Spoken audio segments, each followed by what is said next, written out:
जीव हमारी जाति है, मानव धर्म हमारा। हिंदू, मुस्लिम, सिख, ईसाई धर्म नहीं कोई न्यारा। विश्व के शुभ चिंतक जगत गुरु संत रामपाल जी महाराज जी के सानिध्य में नेपाल सहित भारत के 13 सतलोक आश्रमों में विश्व में शांति हो, आपसी भाईचारा बना रहे, इस उपलक्ष्य में दिनांक 1 से 3 मई 2026 को 3 दिवसीय भव्य महाधार्मिक अनुष्ठान का आयोजन किया जा रहा है। इस शुभ अवसर पर दहेज मुक्त विवाह, रक्तदान शिविर, निशुल्क दंत चिकित्सा शिविर, निशुल्क नेत्र जांच शिविर, विशाल सत्संग और भव्य भंडारे का आयोजन भी किया जा रहा है। आप सभी को इस अद्वितीय आध्यात्मिक कार्यक्रम में सादर आमंत्रित किया जा रहा है। आप सभी से विनम्र आग्रह है कि आप अपने परिवार सहित इस कार्यक्रम में पधार कर इस आयोजन की शोभा बढ़ाएं। इस कार्यक्रम का सीधा प्रसारण सतलोक आश्रम श्री धनाना धाम, तहसील गोहाना, जिला सोनीपत, हरियाणा से 3 मई 2026 को सुबह 7:30 से the TVNRI channel, Sant Rampal ji live सत्संग यूट्यूब चैनल और जगत गुरु संत रामपाल जी महाराज फेसबुक पेज पर देख सकते हैं। सत साहिब।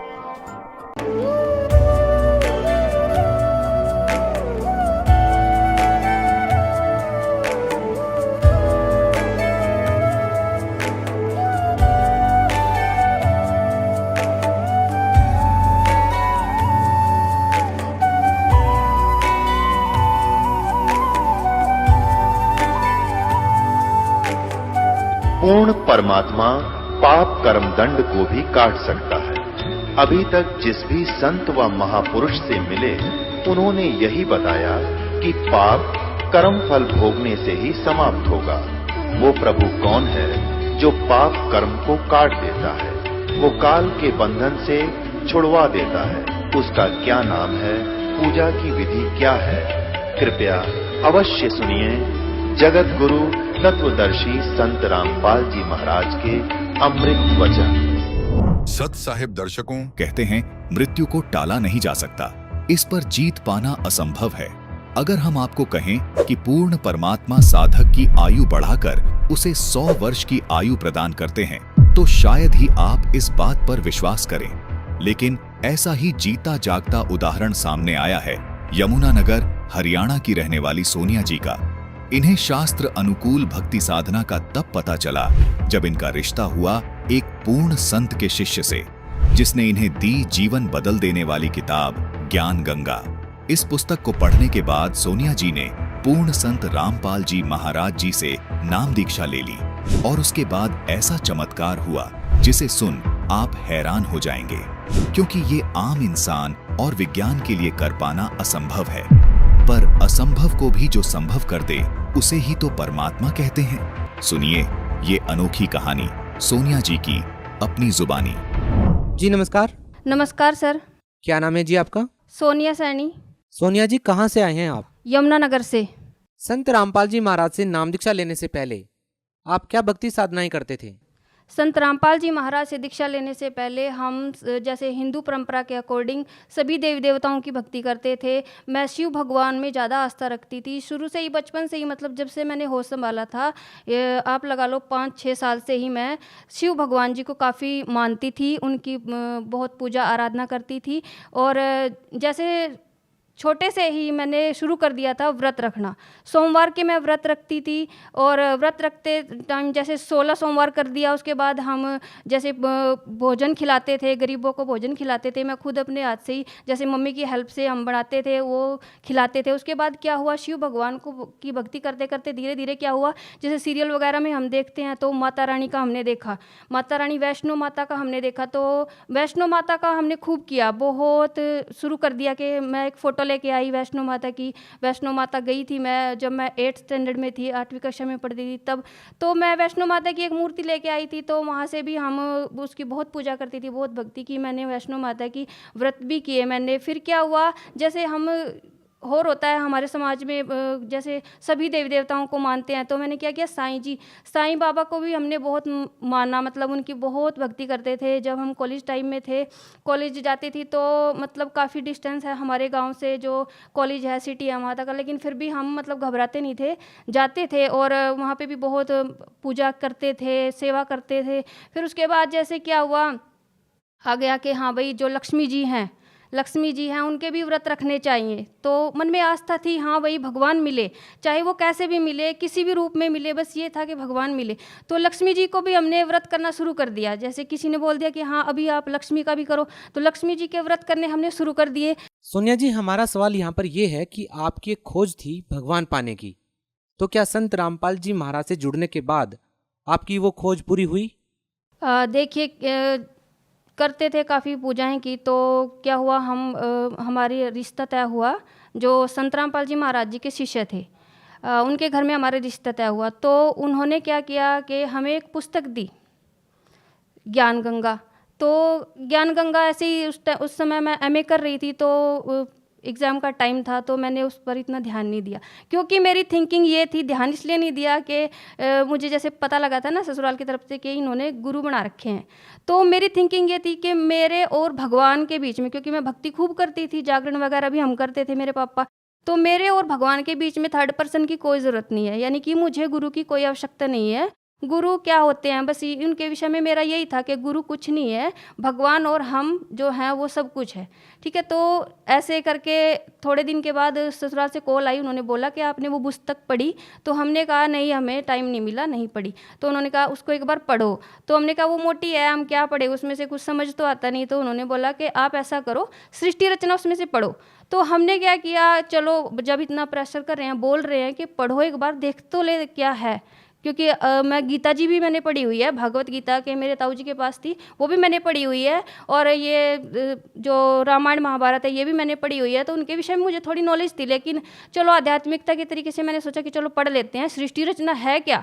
तो मैंने उसमें से सृष्टि रचना पढ़ी। सृष्टि रचना पढ़ने के बाद में मुझे ज्ञान हुआ कि हाँ हम कौन है, कहाँ से आए हैं, ठीक है, और हमारा क्या उद्देश्य है। आज तक मुझे ये नहीं पता था कि हम कौन है, कहाँ से आए हैं। तो उसके थ्रू जैसे मुझे पता लगा कि सृष्टि रचना पढ़ते पढ़ते ही मेरी आंखों से आंसू आए। तो मैंने किया कि यस, ये कबीर जी ही गॉड है, परमात्मा है, और हम तो आज तक जो है अंधेरे में थे। ऐसे करके परमात्मा की दया से मुझे, संत रामपाल जी महाराज की दया से मुझे वो ज्ञान हुआ। नहीं तो बताते हैं ना कि गुरु बिना ज्ञान नहीं होता, वाकई ये बात सच है कि गुरु बिना ज्ञान नहीं होता है। और मैं इसी गलतफहमी में थी कि नहीं यही सब कुछ है, जो हम पूजा करते हैं यही सब कुछ है, लेकिन नहीं, ऐसा कुछ नहीं है। जो भी हम भक्ति करते हैं उसके लिए कोई बेस होना चाहिए, और हमें यही नहीं पता था कि हम क्या पूजा कर रहे हैं क्या नहीं।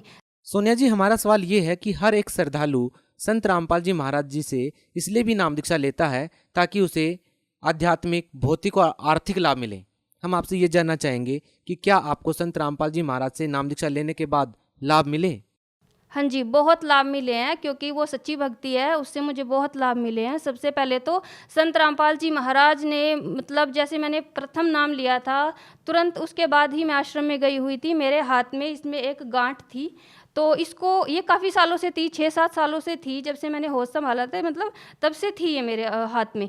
तो छोटी थी पहले, तो धीरे धीरे ये बड़ी हो गई। तो इसके लिए मैंने बहुत कुछ किया, डॉक्टर को भी दिखाया। डॉक्टर बोलते थे कट लगा के ऐसे तो हल्का सा ऑपरेशन करके इसको निकाल दिया जाएगा, लेकिन उसके बाद भी कोई गारंटी नहीं होती थी कि जैसे जख्म निकाला है तो कैंसर बढ़ने का भी खतरा होता है।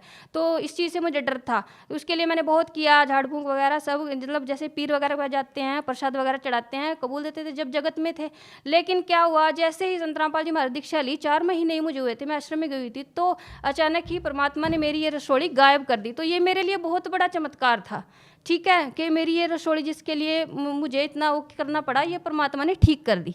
तो संत रामपाल जी महाराज की दया से मेरी जो गांठ है वो बिल्कुल गायब हो गई। उसके बाद संत रामपाल जी महाराज ने मुझे जीवन दान दिया। जैसे मतलब मुझे मेरा बेबी हुआ, उस टाइम वो सब कुछ ठीक हो गया, बेबी भी ठीक हो गया। लेकिन तीसरे दिन जाके क्या हुआ कि जो ब्लड जो मेरा ब्लड था वो मांस के टुकड़े बन बन के, ऐसे मैं टॉयलेट गई तो ऐसे निकलने लगा, वो सारा ब्लड निकल गया। मेरा जो है 11.6 ग्राम मेरा ब्लड था, और अचानक ही मेरा ब्लड जो है 4 ग्राम रह गया।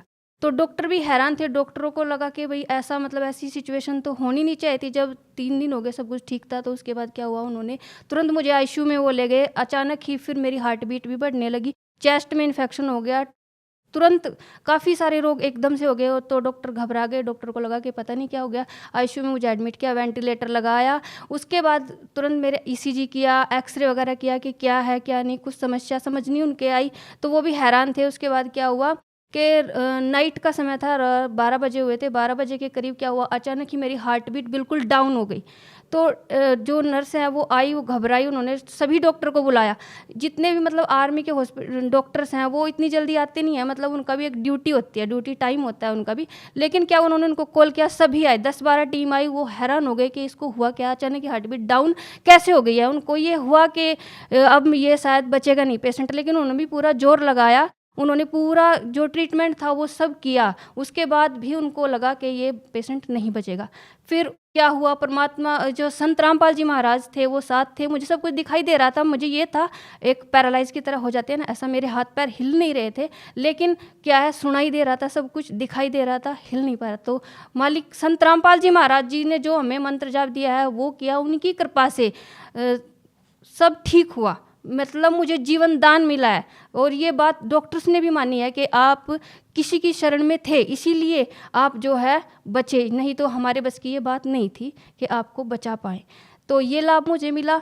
तो उसके बाद क्या हुआ कि जैसे मुझे इंजेक्शन लगते थे, थाई में मुझे इंजेक्शन लगते थे और एंटीबायोटिक दी जाती थी, तो मुझे बड़ी रोना आता था इस चीज़ से कि मेरे साथ ऐसा क्यों हुआ। तो जबकि मैं संत रामपाल जी महाराज की शरण में हूँ, तो फिर भी मेरे साथ मतलब ऐसी सिचुएशन क्यों हुई। तो मालिक से ऐसा क्वेश्चन, संत रामपाल जी महाराज से मेरे मन में अंदर ही अंदर एक क्वेश्चन आता था कि ऐसा क्यों हो गया जबकि मैं शरण में थी। फिर उसके बाद दोष आ गया मन में। तो क्या हुआ, उधर से हम तेलंगाना से यहाँ आ गए हरियाणा, तो यहाँ आके हमने नाम शुद्ध कराया। नाम शुद्ध कराने के जस्ट बाद 1 महीना बाद ही संत रामपाल जी महाराज मेरे सपने में आए। सपने में आप ये लगा लो कि जैसे होता है ना कि जागृत अवस्था भी है और सपना सा भी है, ऐसे आए। उन्होंने मुझे सब कुछ दिखाया, मेरा जैसे ही मेरी डेथ हो चुकी है ऐसे उन्होंने मुझे दिखाया संत रामपाल जी महाराज ने। और ऐसे उन्होंने बताया कि बेटा अब तुझे मतलब तेरे अंदर तो ये है कि ये किया मतलब तुझे दुख क्यों हुआ, लेकिन तुम्हें नहीं पता था कि बेटा ये तुम्हारी मृत्यु थी। उन्होंने बिल्कुल क्लियर मुझे दिखाया कि ऐसे मैं मरी हुई हूँ, मरी ऐसे परमात्मा संत रामपाल जी महाराज आए, उन्होंने मुझे आशीर्वाद दिया, उनके आशीर्वाद से मुझे जीवन दान मिला। उन्होंने मुझे क्लियर सब कुछ दिखाया टोटली। और वो बच्चा भी जैसे कोई आई, एक माई जैसे सपने में ही आई एक लेडीज, उन्होंने बच्चे को मेरे साथ दिया और उन्होंने बोला कि देखो तुम बड़े की शरण में हो, तुम बड़े भगवान की शरण में हो, इसलिए तुम्हें जीवन दान मिल गया और तुम्हारी जगह मैं अब जा रही हूँ। वो बच्चे को दे के मुझे गई और मेरे को बोली कि इस बच्चे का ध्यान रखना। तो ऐसे मुझे संत रामपाल जी महाराज ने ये प्रूफ कराया कि हाँ बेटा तेरी मृत्यु थी और तुझे ऐसे बचाया गया। उसके बाद क्या हुआ कि जैसे मुझे थोड़ा समस्या हुई सर्वाइकल की, तो डॉक्टर्स के पास मैं गई, उन्होंने बोला कि आपको सर्वाइकल है, ऐसे पेन होता था मुझे। तो दवाई उन्होंने दी, दवाई से कोई आराम नहीं लगा क्योंकि दवाई मुझे पहले रिएक्शन करती थी। तो संत रामपाल जी महाराज से मैंने प्रार्थना की कि मालिक अगर संत रामपाल जी महाराज अगर आपके ही बच्चों को मतलब ऐसा होने लग जाए तो फिर आम जनता की तो क्या बात। तो संत रामपाल जी महाराज से जैसे ही प्रार्थना की तो नेक्स्ट डे ही वो मेरा सर्वाइकल बिल्कुल ठीक हो गया और मैं तकिया भी लेती हूँ, कोई दिक्कत नहीं। जबकि डॉक्टर ने बोला आप कभी तकिया मत लेना, लेकिन मैं लेती हूँ आराम से, कोई दिक्कत नहीं है। उसके बाद क्या हुआ कि मेरी हड्डी है, जो एडी की हड्डी है वो बढ़ गई। उसके लिए भी मैंने काफ़ी दवाएं की, यमुनानगर हॉस्पिटल में भी की, कमांड हॉस्पिटल में भी की। वो क्या करते थे, पेन किलर दे देते थे, लेकिन उससे कोई आराम नहीं होता था। ठीक है, और वो चलता रहा, कई महीने चलता रहा। उसके बाद डॉक्टर बोले आपकी जो हड्डी है इसमें इंजेक्शन लगाना पड़ेगा। अब इंजेक्शन से मुझे मतलब ये था कि नहीं मैं नहीं लगवाऊंगी। तो फिर संत रामपाल जी महाराज के चरणों में अरदास लगाई कि संत रामपाल जी महाराज ऐसे ऐसे हो गया। तो परमात्मा संत रामपाल जी महाराज का उत्तर है कि बेटा कोई बात नहीं, भगवान दया करेंगे। तो परमात्मा संत रामपाल जी महाराज की दया से वो जो रोग था वो भी धीरे धीरे खत्म हो गया और आज पूर्ण रूप से स्वस्थ हूँ, आपके सामने हूँ, जिंदा हूँ। और इससे बड़ा लाभ क्या होगा कि मुझे परमात्मा ने जीवन दान दिया, एक मरे हुए इंसान को परमात्मा ने जीवित किया। जैसे कि वेदों में भी लिखा है ना कि वह परमात्मा वही परमात्मा है जो हमें 100 वर्ष की आयु बढ़ा देता है और जीवन दान देता है। और इसके अलावा मेरा बेटा है, वो उसको भी एक रोग हो गया था जिसको मसान का रोग बोलते हैं। वो मिनट मतलब सेकंड में सुसु करने लग गया था, वो छोटा ही था। उस समय भी हमने डॉक्टर को भी दिखाया था, वो ठीक नहीं हो पाया था। 3 दिन हो गए थे लगातार ऐसे करते करते। तो संत रामपाल जी महाराज से प्रार्थना की, जैसे ही प्रार्थना की वैसे ही वो रोग एकदम खत्म हो गया। ये देखकर मेरे जो कज़न आई हुई थी वो भी हैरान थे कि मैंने उनके सामने ही दवाएं को फेंका कि देखो अब मैं फेंक रही हूँ दवाएं और अब देखना मेरे संत रामपाल जी महाराज इसको कैसे ठीक करते हैं। और वैसा ही हुआ, मेरे संत रामपाल जी महाराज जी ने उस रोग को भी बिल्कुल ठीक कर दिया। तो मेरे जो पापा हैं वो ड्रिंक करते थे, तो उसकी वजह से हम काफ़ी परेशान रहते थे, घर में लड़ाई झगड़े होते रहते थे। मम्मी के साथ भी मारपीट हो जाती थी उनकी। और हम जैसे एजुकेटेड हैं तो हमें भी थोड़ा लगता था कि हम इतने एजुकेटेड हैं और हमारे जो पापा हैं वो ड्रिंक कर रहे हैं तो समाज में क्या संदेश जाएगा। हम अपने पापा को समझाते भी थे लेकिन वो नहीं, मतलब उनको लगता नहीं था कि हाँ भाई छोड़ पाऊँगा मैं ये ड्रिंक। तो क्या हुआ, एक दिन पापा ने खूब झगड़ा किया, मम्मी को भी मार दिया। तो हम डिसाइड कर लिया कि अब बहुत हो गया, तो अब हम चलेंगे। तो हमने क्या किया, मेरे पापा दुर्गा जी को मानते थे, तो हमने क्या किया, गीता उठाई और संत रामपाल जी महाराज की बुक उठाई और गीता उनके पास गए, उनको समझाया। तब मेरे पापा जी को समझ आया। उसके बाद उन्होंने धीरे धीरे ज्ञान सुनना शुरू कर दिया, सत्संग देखना शुरू कर दिया। तो उन्होंने नाम दीक्षा ले ली और आज वो ठीक हैं, कोई ड्रिंक नहीं करते हैं। ऐसे ही मेरे ससुर जी थे, वो भी ड्रिंक करते थे। धीरे धीरे वो भी हमको देख कर उन्होंने भी ड्रिंक करना छोड़ दिया। और आज मतलब जो फैमिली है उसमें ऐसा माहौल है, जैसे बोलते हैं ना परमात्मा के संत रामपाल जी महाराज बताते हैं कि सतलोक जैसा माहौल है। आप क्या कारण मानते हैं कि आपने अन्य संतों से नाम दीक्षा लेकर के इतनी सारी भक्ति की फिर भी आपको कोई लाभ नहीं मिला? क्या कारण मानते हैं? ये कारण ये है कि वो जो साधनाएं थी वो शास्त्र के विरुद्ध थी, यानी कि वो हमारा मनमाना आचरण था। जैसे किसी ने बोल दिया कि आप क्या शिव के व्रत रख लो, आप विष्णु के व्रत रख लो, आप ये कथा कराओ, वो कराओ आप, तो वो हमारा मनमाना आचरण था। उससे लाभ तो होना ही नहीं था क्योंकि वो शास्त्र के विरुद्ध साधना थी। सोनिया जी, आपने एक बहुत बड़ा प्रश्न ये खड़ा कर दिया है कि जो साधनाएं आप पहले कर रहे थे वो शास्त्र के विरुद्ध थी। ये आप कैसे बोल सकते हैं और आपके पास क्या प्रमाण है? ये ऐसे बोल सकते हैं क्योंकि जो हमारी गीता जी है, गीता जी में स्पष्ट लिखा हुआ है कि 16 के 23 श्लोक में कि जो शास्त्र विरुद्ध को त्याग कर मनमान आचरण करते हैं उनकी ना तो गति होती है ना उनको कोई सुख प्राप्त होता है। ठीक है, इसलिए जब गीता जी में ही हमारे लिखा हुआ है तो और वेदों में भी लिखा हुआ है कि ये जो मनमाना आचरण है, इस मनमाने आचरण से कोई भी लाभ व्यक्ति को नहीं मिलता है। ठीक है, जब हम संत रामपाल जी महाराज की शरण में आए, उन्होंने हमें बताया, ये सब ज्ञान कराया, तब हमें पता लगा कि हाँ शास्त्र के अनुसार साधना क्या होती है, तत्वदर्शी संत कौन होते हैं और उन्हीं से दीक्षा लेने से हमें पूर्ण लाभ और पूर्ण मोक्ष की प्राप्ति होगी। जैसे गीता अध्याय 17 के श्लोक नंबर 23 में लिखा हुआ है कि ओम तत्सत इति निर्देश है, यानी कि जो ओम तत्सत है वही भक्ति की सही विधि है और जो इस ओम तत्सत के भेद को बताएगा वही तत्वदर्शी संत है। और तत्वदर्शी संत की और भी पहचान, जैसे 15 के श्लोक 1 से 4 में लिखा हुआ है, जो उल्टे लटके हुए संसार रूपी वृक्ष को बता देगा वही तत्वदर्शी संत होगा। तो तत्वदर्शी संत वर्तमान में संत रामपाल जी महाराज हैं, उन्हीं से हमने नाम दीक्षा ली, तभी हमें लाभ हुआ और फायदे हुए, क्योंकि हम पवित्र शास्त्र गीता जी और वेदों के अनुसार हमने साधना की। आप भगत समाज को क्या संदेश देना चाहेंगे? भगत समाज को मैं यही संदेश देना चाहती हूँ कि संत रामपाल जी महाराज पूर्ण संत हैं, पूर्ण गुरु हैं, उनकी शरण में आइए, इनसे नाम दीक्षा लीजिए और अपना कल्याण करवाइए, क्योंकि मानुष जन्म दुर्लभ है, मिले ना बारंबार, तरवर से पत्ता टूट गिरे, बहुर न लगता डार। जो श्रद्धालु संत रामपाल जी महाराज से नाम दीक्षा लेना चाहते हैं वो उनसे कैसे जुड़ सकते हैं? आप YouTube पे जाइए, स्पिरिचुअल लीडर संत रामपाल जी महाराज ये सर्च कीजिए, आप वहाँ पे जाके संत रामपाल जी महाराज के सत्संग देखिए। सत्संग के नीचे जो पिक्चर डिस्प्ले होती है उस पर कॉन्टैक्ट नंबर दिए जाते हैं, उन कॉन्टैक्ट नंबर पर आप कॉन्टैक्ट कीजिए, आपको आपके नज़दीकी नामदान सेंटर का पता बता दिया जाएगा। जिस भी ज़िले में जहाँ पर भी आप रहते हैं तो आप वहाँ जाकर नाम दीक्षा ले सकते हैं। जी धन्यवाद। धन्यवाद सर। दर्शकों, अभी आपने सुने संत रामपाल जी महाराज से दीक्षा प्राप्त करके सुखी हुए भक्त के अनुभव। अब देखिए जगत गुरु तत्वदर्शी संत रामपाल जी महाराज के मंगल प्रवचन। और वहां चलेगी भोली आत्मा भगवान पाने के लिए। तो ये वो पुण्यकर्मी प्राणी है, ये पिछले जन्मों से मनुष्य जीवन ही प्राप्त करते हुए आ रहे। अब उनका दुर्भाग्य है कि वो ठीक ठिकाने नहीं पहुंच पाए हैं, अच्छी आत्माएं, लेकिन आप उनसे कई गुना अच्छी हो कि आप आगे इसकी शरण में और उनके कद भाग जागेंगे। कदा खुलेगी उन बोली आत्माओं की, अनमोल जीवन नाश करने लाग रहे। अपने आत्माओं इंटरनेशनल चैनल पे कितने वर्ष हो गए इस दास ने आवाज लगाते ने, तुम्हारा रास्ता गलत, तुम्हारे गुरुओं के ज्ञान गलत, ये अधिकारी नहीं, ये साधना ठीक नहीं बता रहे। बता फिर तो भांग घनी पी रखी है तुमने, सुनते नहीं मेरे वाली तरह नकलियां की सारी सच्ची मान रखी। तो पुण्यात्माओं अब ऐसी स्थिति आई हुई है कि इस परमात्मा के ज्ञान को प्रत्येक प्राणी पढ़ेगा। परमात्मा ने रजा गजब की बख्श रखी है। टीवी के माध्यम से अमृतवाणी उस मालिक की अमर कथा सुनाई जा रही है, पुस्तकों के माध्यम से घर घर तक ज्ञान पहुंचाया जा रहा है उसके बच्चों तक।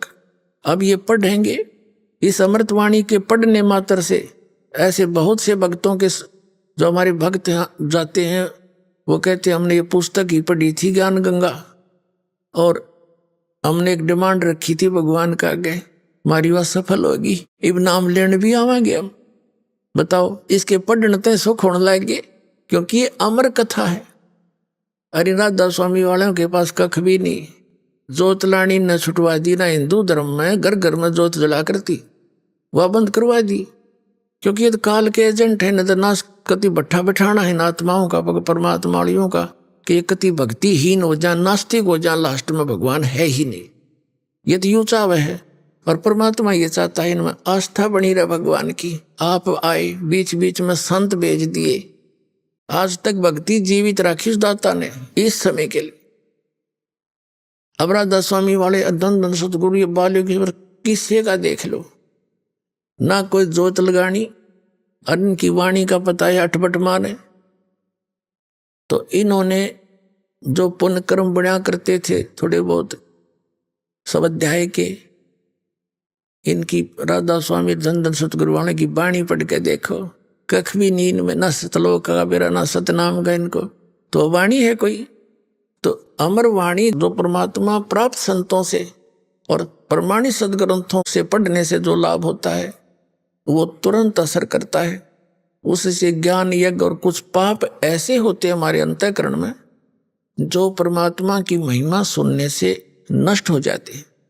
कुछ प्रकार के पाप होते हैं, तो वो कुछ पाप नरम होते ही, कम होते ही आत्मा में परमात्मा की चाह उत्पन्न होती है। जैसे रोगी व्यक्ति होता है, और रोगी व्यक्ति को जैसे ज्वर है, किसी को मलेरिया है, और उसको कोई खाना खिलाने के लिए कहता है कि एक रोटी खा ले, रोटी का ग्रास मुख में रखता है, थूक देता है, कड़वी लगती है। मनुखा दाख, संतरे, सेब वो कहता कड़वे लगते। अब वो वस्तु पदार्थ कड़वे नहीं है, कड़वा तो उस जवर ने उसके शरीर की व्यवस्था बिगाड़ दी, जिस कारण से स्वादिष्ट पदार्थ भी कड़वे लग रहे। तो जिनके पाप कर्म बढ़ जाते हैं, पाप कर्मों का जबर जिनके ऊपर होता है, उनको परमात्मा की वाणी, परमात्मा का ज्ञान कड़वा लगता है, अच्छा नहीं लगता। बाकी और कुछ भी करते रहते हैं, वो करते रहेंगे। फिर उस जैसे किसी को जबर हो गया और खाना अच्छा नहीं लगता, उसका ट्रीटमेंट क्या है? जैसे मलेरिया है किसी को, तो मलेरिया ग्रस्त उस रोगी को वो कड़वा बेशक पदार्थ लग रहे हैं, लेकिन कड़वी टैबलेट ही खवानी पड़ेंगी उसने, और ना चाहते हुए भी खानी पड़ेंगी उसने, कुनीन खिलानी पड़ती है, और वो खाता है, चाहे कुशल से खा चाहे दुख से खा, और उसके खाने से ही फिर वो जवर कम होता है। जब जवर उतर जाता है तो वो स्वादिष्ट लगते हैं वो पदार्थ जो पहले कड़वे लगे थे। तो इस परमपिता परमात्मा की अमर वाणी जो पुस्तक घर घर भेजी जा रही है, तो एक बार तो सबको कड़वी लगती है यार, यूं कैसे लिख दिया। ब्रह्मा विष्णु महेश के माता पिता कहाँ से उन्हें पढ़ने पाछे पहले फोन करें भक्तां दो रहे, ये क्या लिख दिया तुमने, शुरू में ऐसे हुआ था। अब भाई ने पढ़ लो, प्रमाण दे रखे, प्रश्न नंबर लिख रखे आपके सदग्रंथों के, उनमें लिखा हुआ है। हमने तो सिर्फ उनसे सदग्रंथों से ही निकाल कर इसमें कॉपी कर रखी है और थोड़ा सा विश्लेषण किया है कि ये देखो इसमें तो ये न्यू लिखा, तुम्हें बताया गया ये अविनाशी है ब्रह्मा विष्णु महेश, इनके कोई माता पिता नहीं, और इसमें इनके माता पिता लिखे। तो अब वो पढ़ रहे हैं, चाहे ना चाहते हुए भी उनमें त्रुटि देखने के लिए भी कोई पढ़ता है तो भी उसके पुण्य बन जाते हैं, क्योंकि अमर वाणी है। अब उसको नींद को चाहे फाका वैसे मार लो, चाहे किसे कहे तो खा लो, वो तो अपना काम करेगी। तो अब उनके पाप कर्म हटते जा रहे हैं और उनके अंदर परमात्मा की भूख बढ़ती जा रही है। अब थोड़ी सी दिखा दूंगा कुछ ही दिनों में मालसा उठका होगा।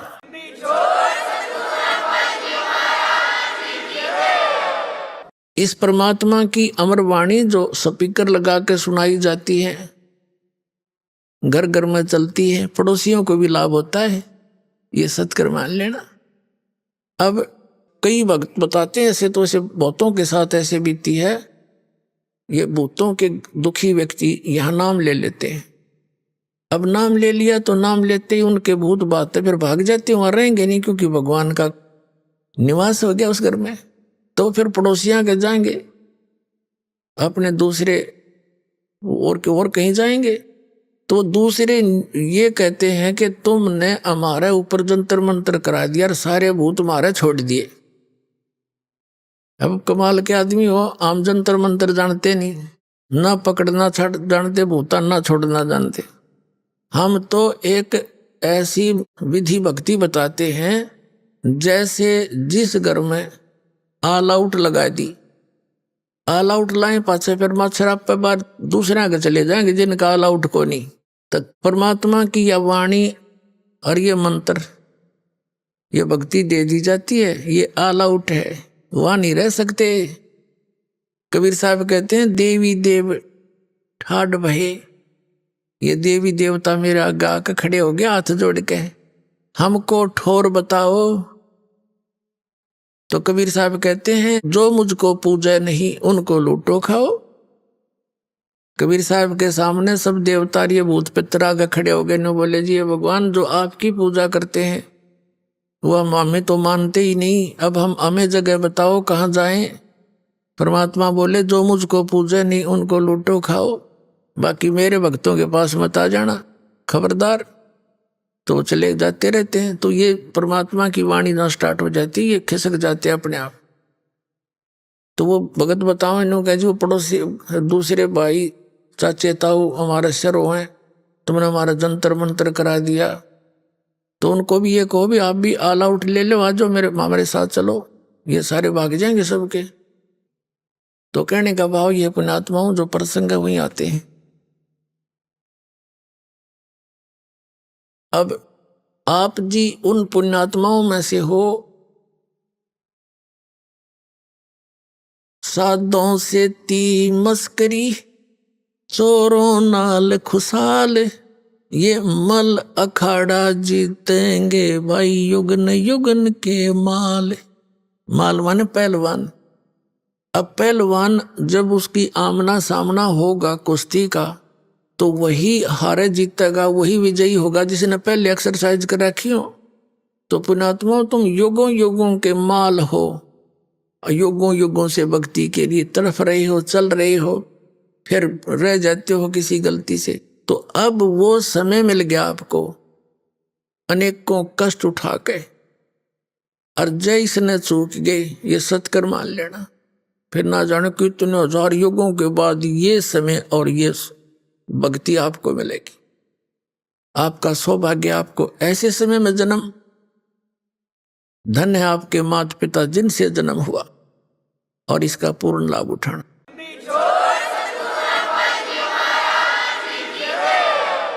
जो दास प्रसंग कर रहा था उसको आगे चलते हैं।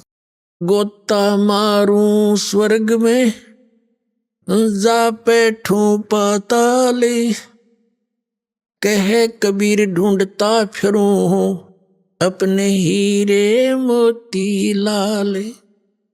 पहले तो परमात्मा स्वयं आए थे, आते रहे हैं और जगह जगह जाते हैं, एक दिन में हजारों जगह प्रकट हो जाते थे और अपनी प्यारी आत्माओं को कहीं भी खड़े होकर के जैसे मदारी तमाशा दिखाया करें, ऐसे खड़े होकर के अपने मुख कमल से वो सच्चिदानंद घन ब्रह्म की वाणी बोलने लग जाते, अपनी वाणी। अब पर आत्मा को तो वो कसक है उस मालिक की, उस वाणी की, भगवान की, परमात्मा की वाणी सुनकर चिपक जाते, सैकड़ों की संख्या में इकट्ठे हो जाते, फिर कुछ नाम ले लेते, फिर बार बार जाते दाता, ऐसे आपको रह रह कर चार्ज कर रहे हैं। तो अब मालिक ने दूसरा तरीका अपनाया, आपको शिक्षित किया, अक्षर ज्ञान युक्त किया। और ये जो इंटरनेट वगैरह और ये जो चैनल बनाए परमात्मा ने, टीवी चैनल है, मोबाइल वगैरह बनाए, ये दाता ने दिया बुद्धि, ना जीव सतर की नहीं है, तो कितनी बात बनावे। उस परमात्मा ने इसलिए दिया है कि ये ज्ञान अब अपने बच्चों तक इस तरीके से पहुंचाऊंगा, ये शिक्षित हो गए। जिन सदग्रंथों को ये सत्य मानते हैं, चाहे किसी धर्म मजहब का में है, और उन्हीं में ये प्रमाणित कर दिया जाएगा कि हु इज गॉड, तो फिर ये आसानी तो पहचान लेंगे। अभी तक ये नकली संत मूर्ख बना देते थे कि झूठ बोलते हैं, ऐसा कहीं नहीं लिखा है हमारे सदग्रंथों में। तो इस जो बाधा थी अपने बीच में, भगवान के और अपने बीच में, वो इस अक्षर ज्ञान से निकल सके थी। नहीं तो इस अक्षर ज्ञान ने हमारे को बेईमान बना दिया, अभिमानी बना दिया। एक छोटी सी पोस्ट हो जाती है, कोई IAS IPS लग गया, मंत्री बन गया, मुख्यमंत्री बन गया, हैं? अरे इतना आकड़ हो जाए इसमें, इस जीव के अंदर। अरे यह काल का जाल है। तो पुण्यात्मा, ये जिसमें अभिमान है उसके पास भगवान नहीं है, चाहे वो भगत है चाहे बिना भगत है, उसका कभी ना कभी ऐसी बिरान माटी होगी, सोच भी नहीं सकता। आप देखते हो कि ये मुख्यमंत्री हेलीकॉप्टर में जाओ था एक, और हेलीकॉप्टर में किस लिए जा रहा था, जाते मीटिंग अटेंड करूंगा और जलसे दूंगा और नो कर दूंगा, वो एक्सीडेंट में मर गया। अब क्या बनेगा?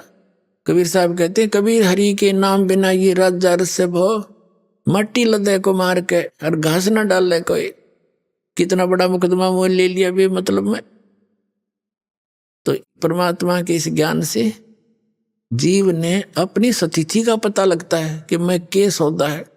अंडी पा क्या अंडा अभिमान करे, अदरंग मार जा, हैं बांगा मुंह हो जा, मुंह मग माखी बडर लकड़े, पड़ा पड़ा टट्टी जा माए सड़े, क्या का अभिमान इस जीव को। तो परमात्मा कहते हैं, आधिन्य के पास है ये पूर्ण ब्रह्म दयाल, मान बड़ाई मारियो बेअदबी सरकाल। तो इस शिक्षा ने हमें बिगाड़ा है, ये टीवियों ने बिगाड़ दिया। परमात्मा ने किस उद्देश्य से दिए थे मानव को ये, और हमने प्रयोग कैसे शुरू कर रखे हैं, इनको देख लो। न्यूज चैनल या वैसे फिल्म वाले चलाते हैं, कोरी बकवाद समाज में भर रहे हैं, ठोक रहे हैं। ये बालकों ने क्या पता तुम क्या खा रहे हो, विष खा रहे हैं। सारा दिन आप क्या सुनते हो, न्यूज सुनते हो, और क्या सुनते हो, कोरी बकवाद, सारी झूठ, 90% बकवाद करते और उस नाम सत्य मान लेते हैं। जैसे हमारे साथ ही क्या किया था इन सब ने मिलकर, मीडिया ने भी सहयोग दिया, इतनी बकवाद गढ़ दी हमारे बारे में, झूठी अफवाह फैला दी। आम जनता ने सोचा जो टेलीविजन में अखबारों में बात छपती वो सच्ची होती है, लेकिन अब वह स्थिति कति विपरीत होगी। तो ये इन्होंने क्या दे दिया समाज को, इनके पाप बढ़ा दिए।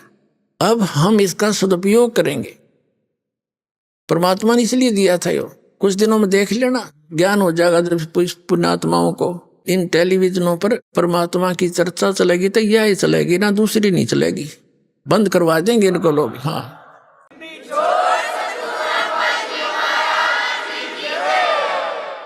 और फिर घर बैठे अपना सुबह उठेंगे, जब टीवी चलता पाओगा, कभी रमेणी हो रही है, किता आरती चल रही है, कहीं पर सत्संग हो रहा है, सुबह का नित्यनेम चला करेगा, सुते उठते ही टीवी ऑन करते ही मालिक दिखेगा, भगवान की वाणी सुनने को मिलेगी।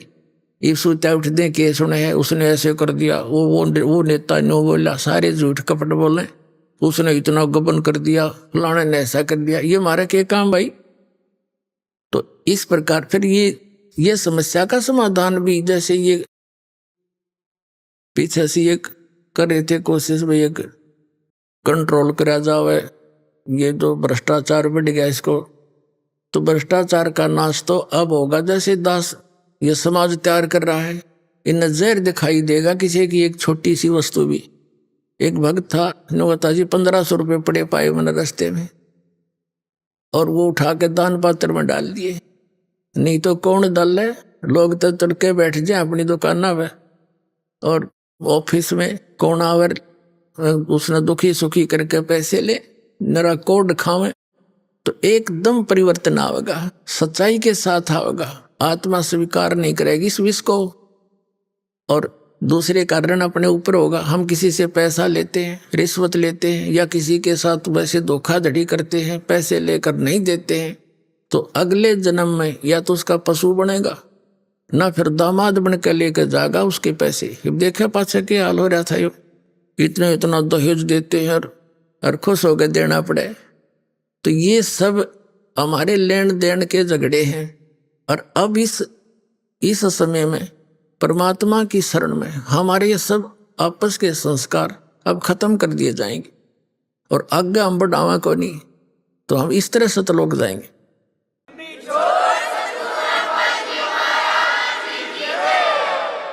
अब जो प्रसंग चल रहा है, गोता मारूं स्वर्ग में, जा बैठूं पाताले, कहे कबीर ढूंढता फिरूं अपने हीरे मोती लाल। अब परमात्मा के हीरे मोती लाल, पहले तो स्वयं मालिक आते थे, परमात्मा आए थे, वो भी अपना ज्ञान नहीं देना आए थे। भगवान ऐसा है, उसकी विधि ये है, और वो वहां रहता है अपना ही डबल रोल करके, और वो वहां जाए बिना तुमने वो सुख मिल नहीं सकता। वहां जाकर तुम्हारा जरा और मरण नाश हो जाएगा, उसका तरीका यूं है। वो भगवान भी यही बताने आए थे। उस भगवान के द्वारा बताए गए उस सारे अध्यात्म ज्ञान को इस दास के ऊपर रजा हुई, ये सत्संग सुनाए, सदग्रंथों से वो प्रमाण निकाले और वो आप तक पहुंचा दिए। तो वो भगवान ही समझो, वह पुस्तक आपके पास है, उस मालिक का संदेश है। तो ये गोता मारूं स्वर्ग में, जा बैठूं पाताल, कहे कबीर ढूंढता फिरूं अपने हीरे मोती लाल। तो ये पुस्तक जो है, या उन हीरे और मोती लालों को ढूंढ ढूंढ कर ला रही है। यहाँ भक्त आते हैं, हम पूछते हैं भाई कैसे पता लगे आपको, यहाँ कैसे आए? तो बताते हैं जी ये पुस्तक पढ़ी ज्ञान गंगा। हो हम पूछते हैं भाई कैसा ज्ञान लगे? हो ज्ञान क्या बस कमाल है। देखो कैसे सिर घूम जाता है इंसान का, कभी देखा ना सुना ऐसा भगवान, ना ऐसा ज्ञान। और आज तक हम उस परमात्मा की चाह में अड़ंगा इकट्ठा कर रहे थे, सारी बकवाद सुना करते थे, लोक वेद सुना करते थे, अंतःकरण खराब हो गया हमारा। तो ये वो भगवान ही है जो अपने बच्चों को ढूंढ कर लाते हैं। उस परमात्मा की आत्मा है इसमें। जैसे नानक साहिब जी ने जब एक प्राण संगली नामक ग्रंथ बनाया था, और उसके अंदर पूरा डिटेल दी थी, मुझे कौन मिला पूरा लिखा था उसके अंदर, और श्वासों के सिमरण का मंत्र लिखा था। ये एक विशेष ग्रंथ अलग से बनाकर एक शिवनाभ नामक राजा था सिंगल द्वीप का, वो उनका शिष्टा उसको दे दिया था कि तो आप इसको संभाल कर रखना, इसको किसी ऐरे गहरे का हाथ मत लगने देना, ये मेरी देह समझ लेना। क्योंकि वो गुरुजी थे शिवनाभ राजा के नानक जी, तो गुरु के प्रति कितनी आस्था होती है। तो यूं कहा था कि इसको मुझे ही समझ लेना, ये किसी के ऐसे वैसे व्यक्ति का हाथ ना लगने देना। तो वो फिर बाद में कुछ भी हमारा दुर्भाग्य रहा, वो पूरा ग्रंथ हमें प्राप्त नहीं हो पाया। फिर भी दाता ने कहीं ना कहीं से घुमा फिरा कर गरीबदास साहिब जी के माध्यम से वो फिर ज्ञान अपना प्रकट करा दिया और फिर दास को भेज दिया परिपूर्ण करके उस पूरे ज्ञान पे। अब ढूंढा ठा दूंगा सारे विश्व में।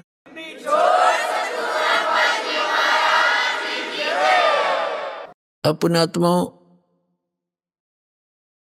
आपको बताया कि 2 प्रकार से मानव शरीर मिलता है। एक तो टर्न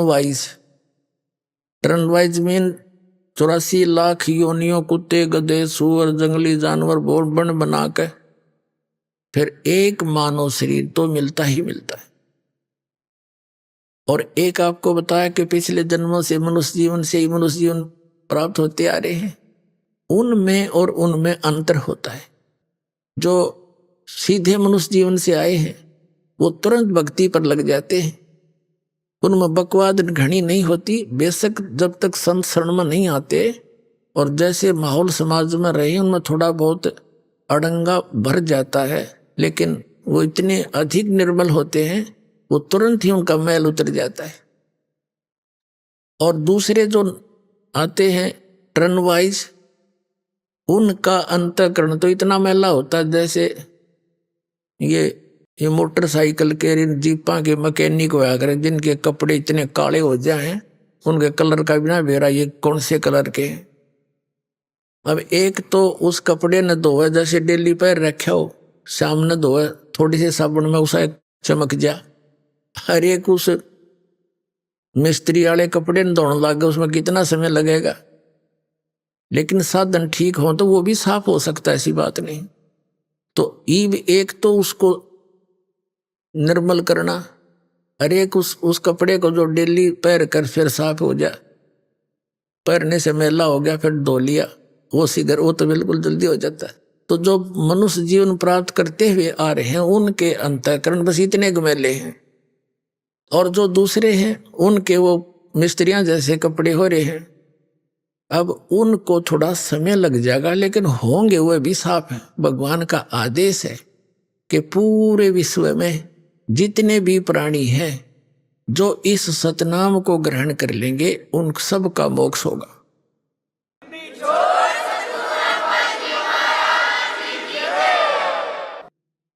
जैसे बच्चा ने नाम ले लिया, बहन बेटी भाइयों ने, ये कहीं भी जाते हैं रिश्तेदारी में बैठते हैं, ये जाते ही परमात्मा की चर्चा चलाते हैं। अब वो कुछ देर रिश्तेदार भी शर्म का मारा 10-5 मिनट तक सुने हैं हमारी बातों को, फिर उसको सुहाती नहीं, वो और बात शुरू कर देता। कोई बात नहीं, इतनी तो दवाई गई उसके अंदर, इतना तो वो काम करेगी, फिर दूसरी बार मिलेंगे कभी वो अपने घर आओगा भगता के। तो भक्तों के पास तो 5 मिनट तक बतलाया करें इधर उधर की, और ठीक हो कैसे दर्शन दिए, और फिर शुरू कर दे इंजेक्शन लाने, परमात्मा की वाणी सुनाना शुरू करते हैं, ज्ञान शुरू करते हैं। तो धीरे धीरे वो जो ऐसे अंतःकरण वाले हैं वह भी साफ होने लग जाएंगे, और फिर एक दिन उनके अंदर भी वह प्रेरणा चाह बनेगी भगवान की। कहीं पर मोबाइल से चल रहे हैं परमात्मा की महिमा शब्द आरती, तो इन चींटियों पर, पशुओं पर, पक्षियों पर, आम व्यक्तियों पर भी इस मालिक की वाणी का प्रभाव धीरे धीरे पड़ रहा है। जैसे एक सर्प डस जाता है, पहले आध्यात्मिक तरीके से इलाज होया करते थे, तो गारडू क्या करते थे, सपेले एक मंत्र सिद्ध कर लेते थे, वेदों का मंत्र, और उस मंत्र के आधार से वो सर्प डसे हुए व्यक्ति जो अचेत पड़ा है उसके ऊपर वो मंत्र बुदबुदा कर, मंत्र बोल बोल कर उसका विष उतार देते थे। अब ना तो वो व्यक्ति सुन रहा है मंत्र बोल ले के है, क्योंकि वो तो अचेत पड़ा हुआ है, उस बॉडी का जो विष था उस मंत्र ने उतार दिया, जबकि उस बॉडी वाला शरीर वाला वो जीव था वो सुन भी नहीं रहा था, यू बोल रहे कि है। तो इसी प्रकार हमारे जो अंतःकरण के अंदर इन पाप कर्मों का विष चढ़ा हुआ है, आत्मा अचेत है, नहीं सुनना चाहती, और ये परमात्मा की वाणी चलती रहेगी किसी ना किसी कारण से, कहीं ना कहीं से बस में बैठे वहां लगा दिए, तो ये ऐसे असर करेंगी जैसे गारडू का मंत्र करता है। तो उनके भी एक दिन वो आत्मा का विष उतर जाएगा, उसको भी तड़फ बनेगी। तो इन काल ने तो सबके अंतःकरण खराब करा दिए, अब दयाल अपने बच्चों को फिर संभाल रहा है, सभी उसके बच्चे हैं, पूरा विश्व के प्राणी है, जो भी दुखी है सुखी उस मालिक का बच्चा है। और जो दुखी है 99% से भी ज्यादा व्यक्ति, वैसे तो 100% दुखी है, लेकिन 99% तो कति दुखी है। 1% ये झूठे सुख में, ये थोड़े से पैसे वाले कार कोठी है, ये हमने दिखे सुखी है, किससे का सुख नहीं। जैसे किसी का बालक दुखी हो जा, माँ बाप को भी नींद आनी बंद हो जाती है, तो वो परमात्मा युगों से दुखी है आपके लिए। कबीर साहब कहते हैं, मैं रोवत हूँ सृष्टि को, ये सृष्टि रोवे मोहे, गरीबदास इस वियोग को समझ न सकता कोई। परमात्मा कहते हैं, गरीबदास साहिब जी बता रहे हैं कि कबीर साहब ये कह रहे हैं कि मैं तो इन्हें रो रहा हूं कि मैं भगवान हूं, तुम गलत स्थान पर रह रहे हो, ये काल का लोक है। और तुम जिन संतों और पंथों में जाकर के जो साधनाएं कर रहे हो, ये काल की पूजा है, इससे मोक्ष नहीं हो सकता। मैं रोवत हूँ सृष्टि को और सृष्टि रोवे मोहे, ये मुझे खोज रही है कि हे सुखदाई भगवान, हे परमात्मा, हमने ऐसा सुख देना, हमें ऐसा सुख देना, मेरे बच्चों की, मेरे परिवार की खैर रखना। कसाई के बाड़े में बंध रहे और बकरे अपने बच्चों की कुशल मनावे, कब तक? अब दयाल के बाड़े में आ जाओ और फिर देखो काल निकट आके दिखाइयो।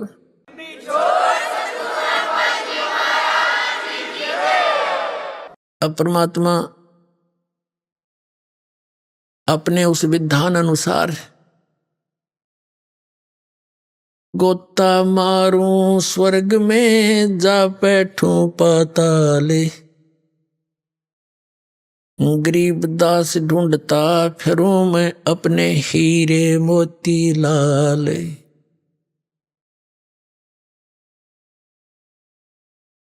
अब उस आधार से आपको थोड़ी सी एक कथा सुनाते हैं।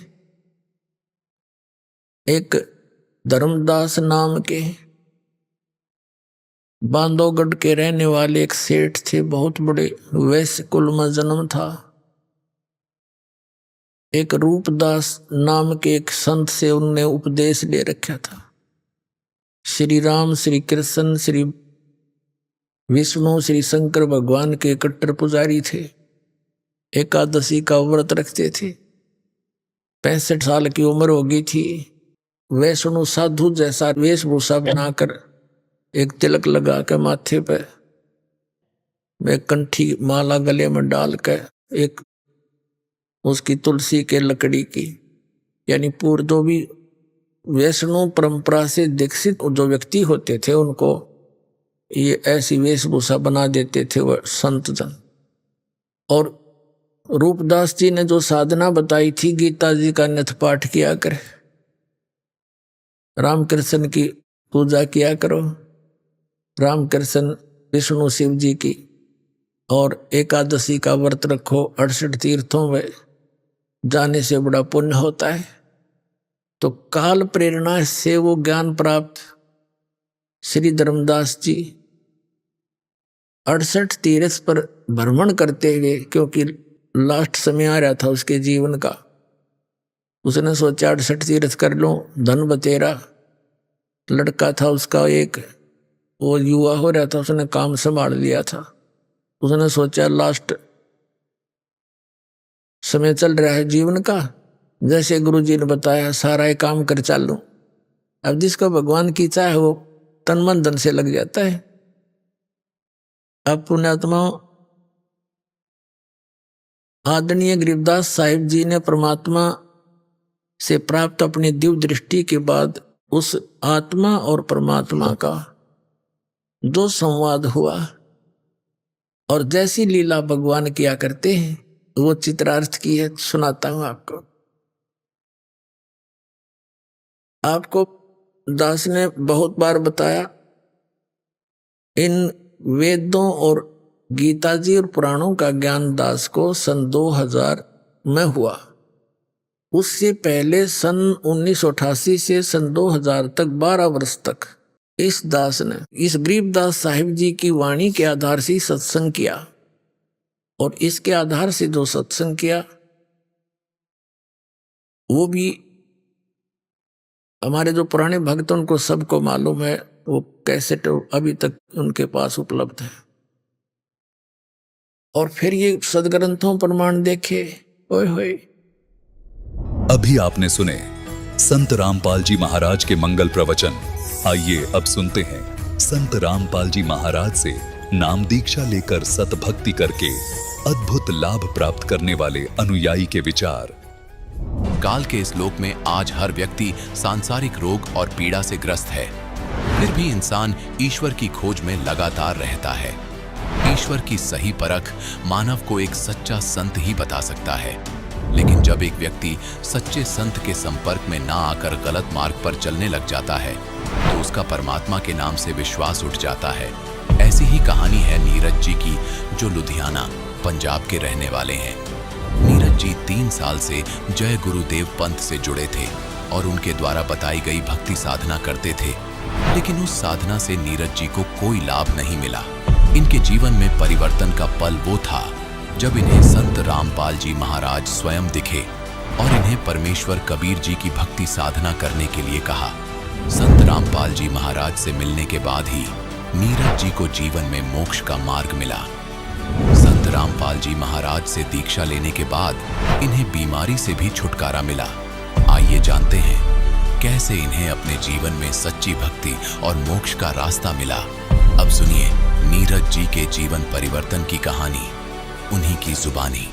नमस्कार सर। सत साहब जी। सर क्या नाम है आपका? नीरज दास। सर कहाँ से आए हैं आप? प्रेमनगर लुधियाना। सर संत रामपाल जी महाराज से नाम दीक्षा लेने से पहले आप क्या भक्ति साधनाएं करते थे? सर मैं जय गुरुदेव पंथ में संत तुलसीदास जी से नाम लिया था और उन्हीं की बताई हुई साधना करता था मैं। उन्होंने 5 नाम देते थे, ओंकार, निरंकार, ज्योति, निरंजन, सोहम और सतनाम। वहाँ पे मैंने 3 साल तक भक्ति की, उनसे कुछ लाभ नहीं हुआ और उल्टा मेरे को दुख ही हुआ वहाँ से।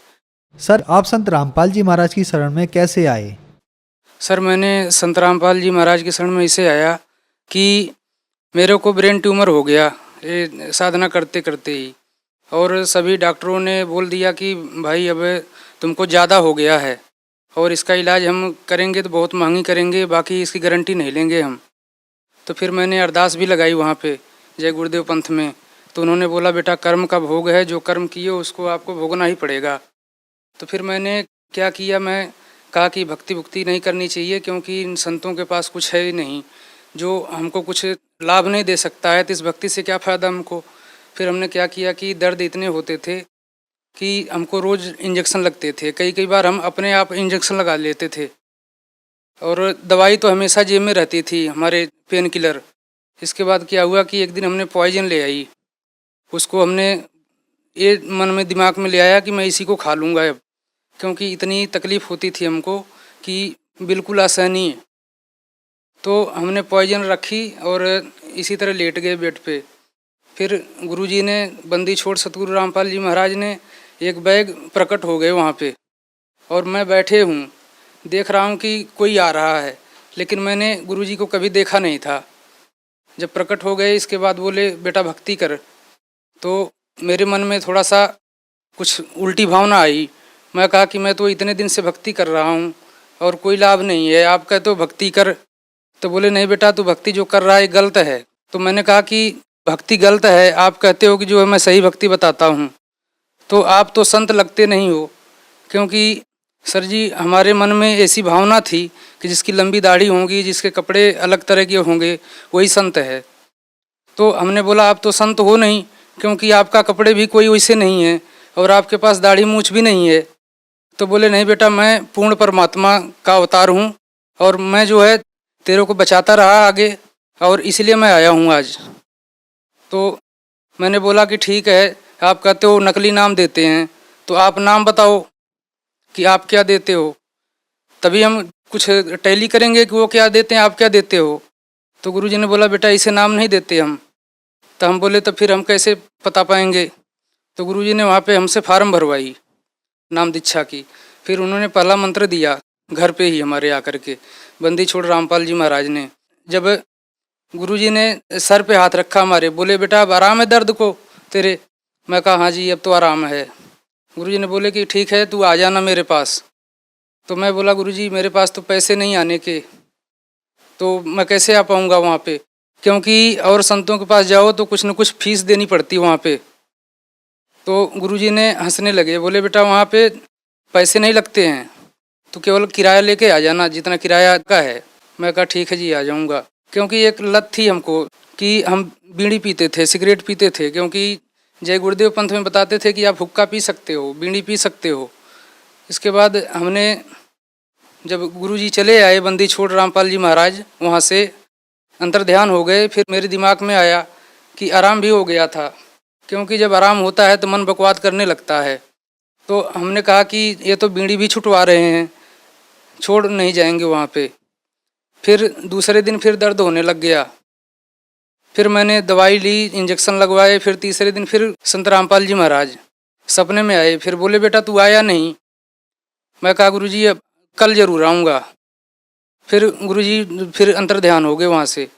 फिर मैंने कमरे से निकला बंदी छोड़ रामपाल जी महाराज के पास जाने के लिए। तो मैं जब स्टेशन पहुँचा लुधियाना, तो वहाँ मेरे को पुलिस वालों ने पकड़ लिया। वो बोले तू कहाँ जा रहा है? मैं कहा मैं तो जा रहा हूँ हिसार। बोले तेरे और साथी कहाँ हैं? मैं कहा मेरे कौन साथी, मेरा तो कोई साथी नहीं, मैं तो बहुत दुखी हूँ, मेरे को ये बीमारी है, मैं सत्संग में जा रहा हूँ। बोला नहीं नहीं तेरे और साथी हैं, चल तेरे को ले चलते हैं थाने में, तब तू बताएगा। उन्होंने पकड़ करके गाड़ी रखी थी उनकी, खड़ी थी उधर, गाड़ी में हमको बैठा लिया। फिर इसके बाद जो है मैंने बोली, मैं कहा परमात्मा अगर आप परमात्मा हो तो मेरा तो यहाँ कोई है भी नहीं, और ये हमको पकड़ लिए हैं, मैं कैसे आऊँ आपके पास? फिर सर जी वहाँ पे बंदी छोड़ सतगुरु रामपाल जी महाराज ने एक बुजुर्ग का रूप बना के, हम तो यही कहेंगे, क्योंकि हमने अरदास लगाई है, उसके 5 मिनट बाद जो है वो इंसान आया वहाँ पे और वो बोला मैं इनको जानता हूँ, आप छोड़ दो इसको। फिर उसने बोला कि नहीं इसके और भी साथी हैं, तो बोले कि नहीं इसके कोई साथी नहीं, मैं जानता हूँ इसको छोड़ो आप। फिर उन्होंने हमको छोड़ दिया वहाँ से और हमको स्टेशन के बाहर ले आके छोड़ा पुल के पास। बोला अब तू इधर नहीं आना। मैं कहा ठीक मैं उधर नहीं जाऊँगा। फिर मैं पुल क्रॉस होकर के, जो जगरावां पुल है ये क्रॉस होकर के, फिर मैं उल्टी साइड से गया स्टेशन पे। फिर मैं सतलोक आश्रम में जब मैं पहुँचा तो 3 बज रहे थे उस समय। गुरुजी ने बंदी छोड़ सतगुरु रामपाल जी महाराज ने लोगों को दर्शन दे करके अंदर जा रहे थे। फिर जब मैं गया तो भगत जी बोले कि भगत जी जल्दी चलो नहीं तो गुरुजी चले जाएंगे। फिर हम लोग दौड़ने लग गए, फिर गुरुजी खड़े हो गए वहाँ पे। जब गुरुजी खड़े हो गए फिर इसके बाद मैं जाने लग गया। तो जो आगे अपने आश्रम में, सतलोक आश्रम में जो जाली लगी है अंदर पंडाल में, जब वहाँ मैं पहुँचा तो गुरुजी ने बोले, बंदी छोड़ सतगुरु रामपाल जी महाराज ने बोले कि नीरज बेटा आ गया तू। फिर मैं एकदम हैरान हो गया। मैं कहा कि मैं तो स्वप्न मान रहा था कि ऐसा होता है कई बार जो है, लेकिन ये तो सच्चाई है, क्योंकि इन्होंने मेरा नाम ले लिया। फिर इसके बाद बंदी छोड़ रामपाल जी महाराज ने मुझको बुलाए और अमृत जल दिए। इसके बाद बोले बेटा इसको रोज़ 1-1.5 महीने तक तू लगातार सुबह शाम पानी में डाल के पीना और इसी से नहाना, और तू भक्ति कर, भक्त को कैंसर नहीं होता, पूरी मर्यादा में रह करके। और क्या लाभ भी प्राप्त हुए आपको संत रामपाल जी महाराज से नाम दीक्षा लेने के बाद? पहला लाभ ये हुआ आध्यात्मिक लाभ कि हमको जीवन जीने का एक तरीका मिल गया। हमको पता लग गया कि मनुष्य शरीर किस लिए मिला हुआ है और इससे क्या करना चाहिए हमको, और कैसे समाज में रहना चाहिए। और हमको सबसे बड़ा लाभ तो ये मिला जो है कि अब हम जो है सतलोक जाएंगे, क्योंकि परमात्मा कहते हैं कि जो भक्ति में रह के, पूरे मर्यादा में रह के भक्ति करता है वो सतलोक जाता है जी। और ये लाभ हुआ कि हमारी गुड़िया जो 2 साल की थी, तो हम जब गांव से आए इसके बाद उसकी तबीयत खराब हो गई अचानक। हमको 2-3 दिन आए हुए हुआ था, फिर उसको खून की पेशाब होने लग गई। फिर लोगों ने बोला कि इसको जल्दी हॉस्पिटल ले जाओ, तो मैं ले गया हॉस्पिटल।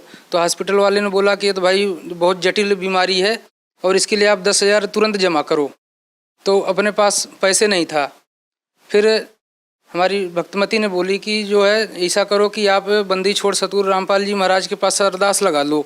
फिर मैंने अरदास लगाई वहाँ पे, तो गुरुजी ने बोला कि बेटा ठीक हो जाएगी।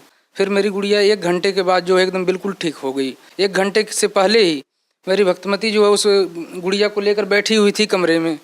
उधर मैं अरदास लगाया, इधर कबीर साहब ने जो है प्रकट हो गए वहाँ पे और मेरी भक्तनी को जो है दर्शन दिए और बोले कि बेटा ये कबीर साहब की बच्ची है और इसको कुछ नहीं होगा।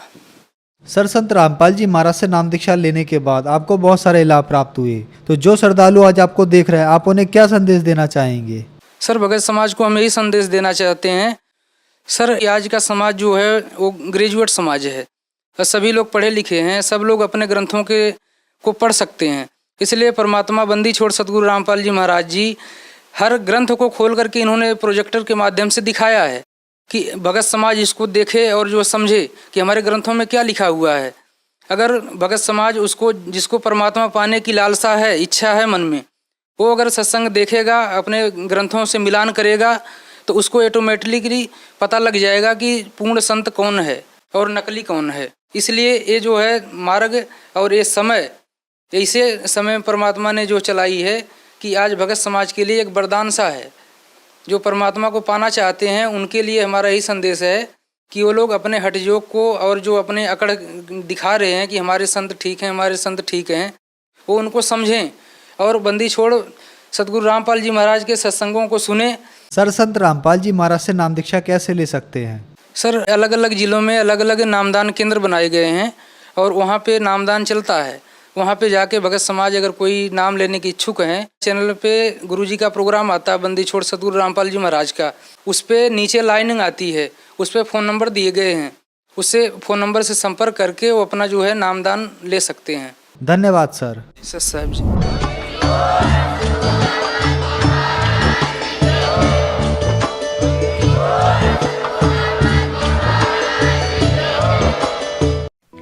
आप सुन रहे थे जगत गुरु तत्वदर्शी संत रामपाल जी महाराज के मंगल प्रवचन। अधिक जानकारी के लिए संपर्क करें।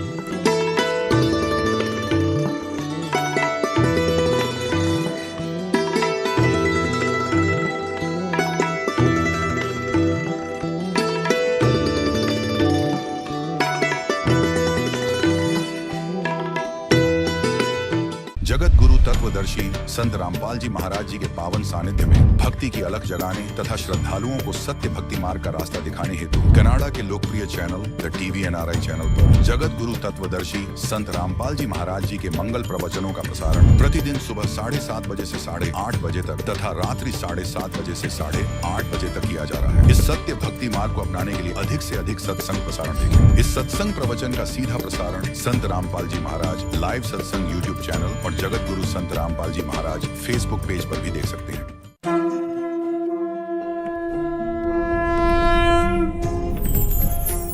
जीव हमारी जाति है, मानव धर्म हमारा। हिंदू, मुस्लिम, सिख, ईसाई धर्म नहीं कोई न्यारा। विश्व के शुभ चिंतक जगत गुरु संत रामपाल जी महाराज जी के सानिध्य में नेपाल सहित भारत के 13 सतलोक आश्रमों में विश्व में शांति हो, आपसी भाईचारा बना रहे, इस उपलक्ष्य में दिनांक 1 से 3 मई 2026 को 3 दिवसीय भव्य महाधार्मिक अनुष्ठान का आयोजन किया जा रहा है। इस शुभ अवसर पर दहेज मुक्त विवाह, रक्तदान शिविर, निशुल्क दंत चिकित्सा शिविर, निशुल्क नेत्र जांच शिविर, विशाल सत्संग और भव्य भंडारे का आयोजन भी किया जा रहा है। आप सभी को इस अद्वितीय आध्यात्मिक कार्यक्रम में सादर आमंत्रित किया जा रहा है। आप सभी से विनम्र आग्रह है कि आप अपने परिवार सहित इस कार्यक्रम में पधार कर इस आयोजन की शोभा बढ़ाएं। इस कार्यक्रम का सीधा प्रसारण सतलोक आश्रम श्री धनाना धाम, तहसील गोहाना, जिला सोनीपत, हरियाणा से 3 मई 2026 को सुबह 7:30 से the TV NRI channel, Sant Rampal ji live सत्संग YouTube चैनल और जगत गुरु संत रामपाल जी महाराज फेसबुक पेज पर देख सकते हैं। सत साहिब।